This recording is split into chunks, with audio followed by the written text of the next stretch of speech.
नमस्ते दोस्तों, मैं सुनीता। हमारी बहन रिंकू हमारे सुनीता ब्लॉग चैनल को लाइक, सब्सक्राइब एंड शेयर करें। हमारे ससुर जी के 3 गो बेटा हुआ, हमारे ससुर जी के 3 गो बेटा हुआ।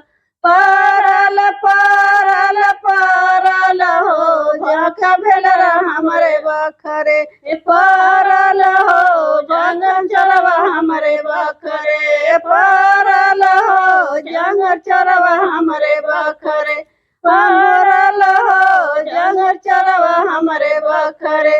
हमारे ससुर जी के 3 गो भैंसिया, हमारे ससुर जी के 3 गो भैंसिया, हमारे ससुर जी के 3 गो भैंसिया। परल परल परल हो हाय बहिलवा हमारे बखरे, परल हो हाय बहिलवा हमारे बखरे, परल हो हाय बहिलवा हमारे बखरे। हमारे ससुर जी के 3 गो बिटियावा, हमारे ससुर जी के 3 गो बिटियावा। परल परल परल हो नहीं बहिलिया हमारे बखरे, परल हो हाय बहिलरी हमारे बखरे, परल हो हाय बहिलरी हमारे बखरे, परल हो जंगल चोरनी हमारे बखरे, परल हो जंगल चोरनी हमारे बखरे।